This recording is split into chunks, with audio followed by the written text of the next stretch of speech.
Y para hablar sobre este caso nos acompaña don Rolando Villena, él es defensor del pueblo. Gracias por estar con nosotros, doctor. Muy buenos días. Muy buenos días, Pablo.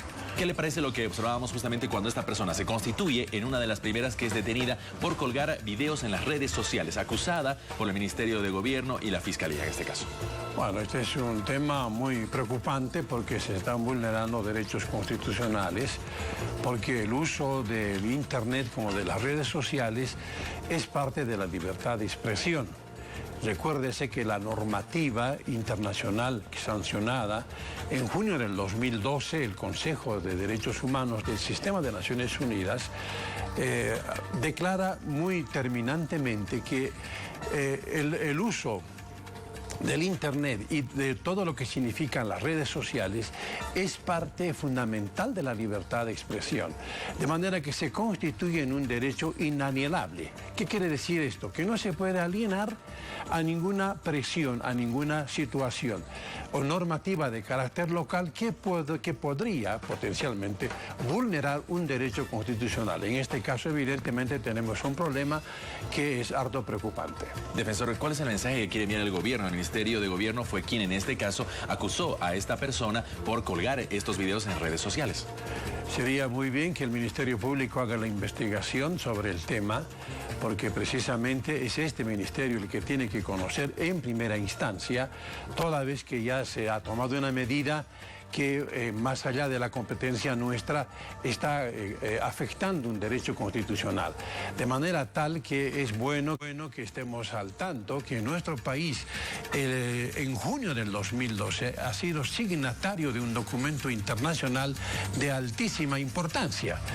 De ahí que quisiera leer un aspecto que me parece muy importante a efectos de entender precisamente qué estamos hablando cuando nos referimos a la temática en cuestión. Se reconoce la naturaleza mundial y abierta del Internet como fuerza impulsora de la aceleración de los procesos hacia el desarrollo de sus distintas formas. Exhorta a los estados a que promuevan y faciliten el acceso del Internet y la cooperación internacional en la línea del desarrollo de los medios de comunicación, servicios de información y comunicación en todos los países. En la parte final, el número 5 dice lo siguiente: se debe seguir examinando la promoción, la protección y el disfrute de los derechos humanos, incluyendo el uso del Internet en la línea de la libertad de expresión, las redes sociales, así como la forma en que estos pueden ser instrumentos muy importantes para el ejercicio de los derechos humanos, de manera tal que estamos ante una normativa que es fundamental. En esa línea, nuestra norma, y la que si quisiera aprobar una norma que pretendiera controlar esto, tendría que ser esfuerzos que están a lo mejor más allá de nuestra propia capacidad como Estado, porque este es un fenómeno mundial que vale la pena que tengamos mayor asesoramiento técnico, pero también en materia fundamentalmente de derechos humanos. Permítame, doctor, porque también hay consultas desde la ciudad de Santa Cruz. Adelante, Gabriel Oviedo. Gracias, Pablo Montaño. Saludamos a nuestro invitado, señor Villena. ¿Y qué opina a propósito de esta propuesta del ministro de la Presidencia de crear una agencia estatal de inteligencia para proteger el Estado, para identificar, contener y prevenir los ataques alevosos, ha dicho textualmente?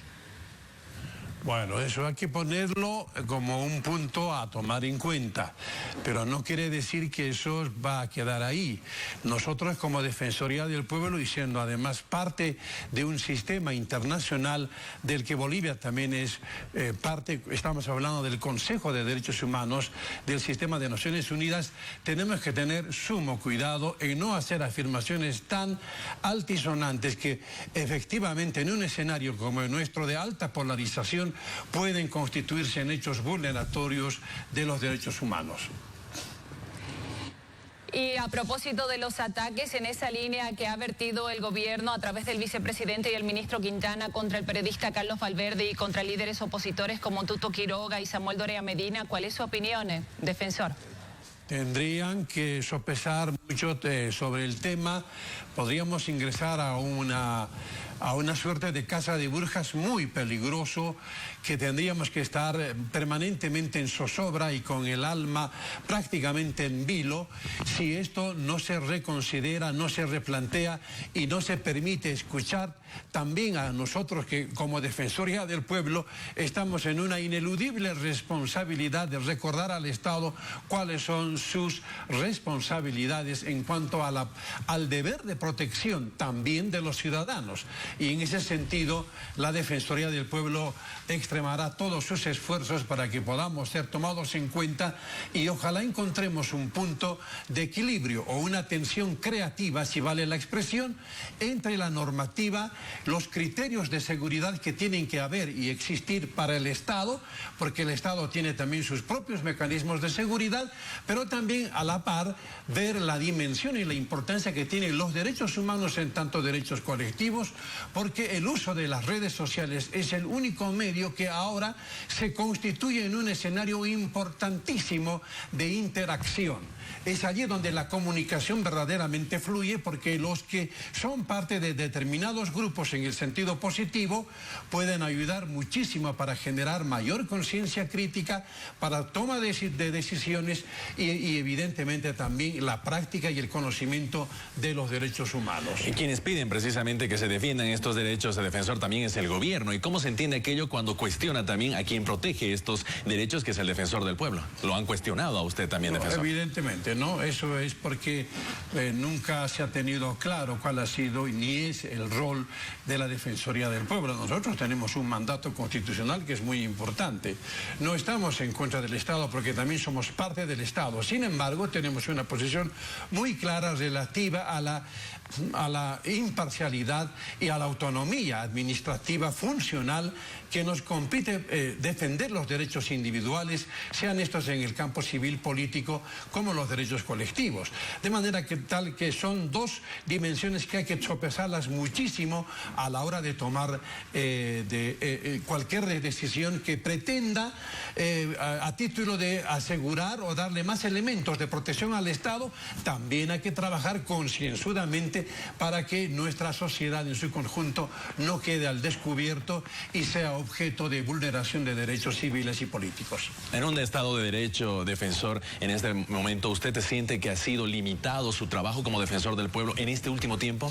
No, bueno, sí, se han creado situaciones de presiones y todo esto, sin embargo, no hemos tenido a la hora de tomar decisiones que pensar un segundo más, porque el mandato que tenemos es muy claro. Yo estoy rindiendo cuentas todos los años a la Asamblea Plurinacional a través del presidente de esta instancia tan importante, de manera tal que nuestro accionar es totalmente transparente y sabemos lo que estamos haciendo.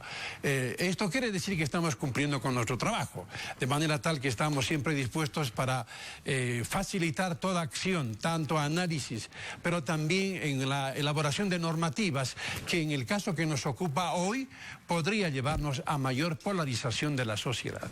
Señor Villena, ¿cuál ha sido o cuál va a ser la participación de la Defensoría del Pueblo en el caso de Gabriela Zapata?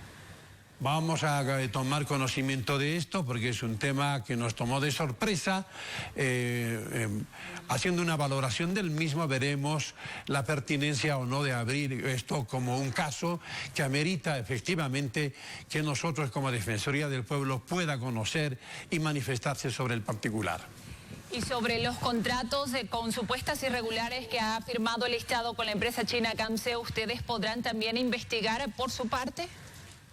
Nosotros, en lo que compete a aquellos una vez que este tema, como este conocimiento público, ya está en el ámbito de la jurisprudencia, nuestro accionar como Defensoría del Pueblo, basándonos en la cuestión política del Estado, también en la ley 1818, nos inhibe participar directamente, porque tiene que ser el Ministerio Público, la Judicatura, la que tiene que tomar cartas en el asunto. Lo que sí nosotros exhortamos es que en el caso de Gabriela Zapata sea todo en apego apego a la constitución política del Estado y que no se vulnere ningún derecho constitucional que ella tiene como cualquier ciudadana, más allá de que se estén cargando las tintas para decir que ella de antemano ya sería culpable. Siempre hay que tener claro que el acceso a la justicia también supone presunción de inocencia hasta mientras no se pueda comprobar con efectividad la verdad histórica de los hechos. Gracias por el contacto nacional a Gabriela Oviedo en Santa Cruz. Hasta más adelante, Pablo Montaño.